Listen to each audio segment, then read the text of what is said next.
Yeah, so the most important question we can ask is, how can I personally receive God's love? And the answer is very, very simple, actually. You've got to have a pure desire for it. That's all you need, a pure desire to receive it. And the pure desire can't be manufactured. It can't be something that's fake. It can't be a facade. It has to be real. It has to be a feeling that exists within you. Now, to have a feeling to receive God's love, generally you have to also have a feeling that God possibly exists. Otherwise you won't have a feeling to receive any love from the being that doesn't exist. Also, you would have to have a feeling that God is an entity of some form rather than just an energy field, because love is a feeling that's transmitted from one being to another. And God's love obviously is a feeling of love transmitted from God to the human soul. So you would have to develop some kind of desire to receive the love. And as a result of developing a desire, you can receive it. Every single person who has ever lived and will ever live can choose to receive it. But many don't, unfortunately, for lots of different reasons. Most of them belief systems that they have that are out of harmony with receiving it. But it is the most important thing that you can receive for your entire future, because without it, infinite growth is not possible. So we can only grow to a certain extent by relying on our development of our own love. But beyond that point, beyond what's called the sixth dimension or sixth sphere, you can't grow any further. You can only have sideways sort of experiences, you know, where you go from one experience to the other experience to the other experience, but you're not actually growing in love after that point. Whereas when you receive God's love, you've got the ability to continue growing, because God's love is infinite, God is infinite, God's love is infinite. When you receive it, you're transferred from being a potentially finite being, the human, to an infinite being, the human soul, turning into something that's divine, something that God, a true child of God, if you like. And that's the process that we're encouraging people to experiment with. With everything, we want to experiment with them. We don't just believe what people say to you, experiment with it. See whether it's possible. And with regard to receiving divine love, there's many experiments we can do. You know, we can even ask questions of truth while we're receiving divine love. And there's experiments that can be done there as well to determine what is true and what is not. And these are all things I feel that the basic message of divine truth that we taught in the first century has been sort of lost in a lot of ways. Because essentially, receiving God's love, that's what forms the basis of our relationship with God. God communicates with love. And so, and it is an emotional experience. Many people base their faith around intellectual beliefs and having thoughts towards God, when actually the true way that we can grow and come to know God is by opening our hearts to receiving God's love. So a lot of what we talk to people about is reaching a state where they feel open towards God and allowing God to change their hearts. So this relationship with God is not dependent upon religious dogma. It's not dependent upon rules that people on earth have established as how to have a relationship with God. It is dependent upon laws that God established, absolute truths that God established. It's not dependent on what people believe, it's dependent on what God knows. And so we need to also understand, with regard to the reception of divine love, that we can't receive divine love unless we start accepting what God knows, unless we start accepting divine truth. And unless we start living in harmony with the love that we've received, we will not receive more.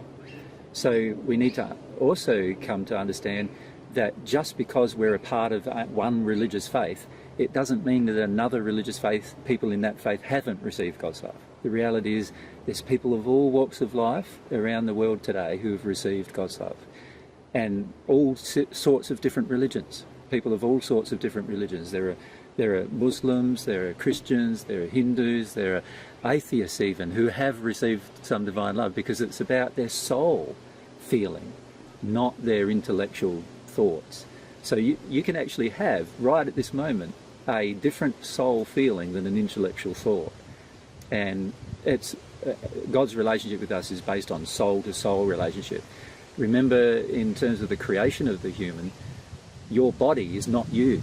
your spirit body is not you. Your soul is you. And that's the thing that can develop a relationship with God. The real you develops the relationship.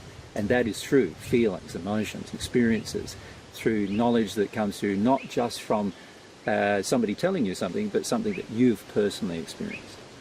And a lot of times we think that our personal experience means certain things, but we're often not fully analytical about our personal experiences. So there's many people who are of the Christian faith, for example, who have received divine love, received God's love, and they assume it's because they are a Christian. And then there's many people who are Muslim who have received God's love, and they assume it's because they are Muslim. Right? And there are many people of all sorts of belief systems on earth that have received God's love, and they assume that it's because they have that belief system that they've received God's love, and it's not. It's only because they had a pure desire at some point to receive it, that they received it. And God is not worried about man-made ideals or laws or principles or religious thought. God is only concerned with us finding out and discovering the absolute truth. And God will give love to any person who longs for it, no matter what their walk of life, no matter what their religious background, no matter what their culture, no matter what their racial background, no matter what their sexual orientation. God will give love to a person who sincerely asks. And that's probably one of the most powerful things to know about God, that God wants to love all of God's children and does love all of God's children, and it's only us that limit how much of that love we can receive. What were you going to say? I was going to add, God does love all of us, but it's only based upon how willing we are to receive that love. Yeah. You said it. Yeah. Okay, thank you. Gee, it's a nice day. Yeah, lovely. You know, with regard to divine love, like it's the very first experiment that can have a positive impact upon your life in a very short time, and that's why I'm surprised most people don't engage the experiments regarding it. You know, in the spirit world, what we do is we encourage people to go, if there is a God, and if you exist, and if you've got love to give me, then can I have some, please? You know, that kind of thing. Because a lot of times you can receive God's love even if you don't know whether God exists. Just by having a longing to try and experiment about it, you can receive it. So most people are not aware of that. So they think they have to have a specific belief system before something happens. Or that their lifestyle has to measure up to a certain set of rules or standards. And that's not the case. God really desires to have a relationship, a very personal relationship with every single one of her children. And eventually there will be standards in that relationship, but only standards that God has shown you are the wisest and most happy way to live your life through that relationship. It's not because some man on earth has gotten a rule book called the tablet of the Ten Commandments, for example, and started listing them down. And obviously something like the Ten Commandments has no relationship to God whatsoever, actually, because the first 4 or 5 of those commandments relating to God's jealousy and God's wrath and so forth, those things don't exist. God doesn't have any of those things. So they're just a man-made or a spirit-made rule book that people then have followed. God's not like that either. God knows the truths of the universe, and God's not going to bend them for anybody else. So, there's the kookaburra again. I think you got it in there. I think that was okay. Yeah. I quite like the sounds of... Yeah. The Australian bush sounds are great. I reckon. Brilliant.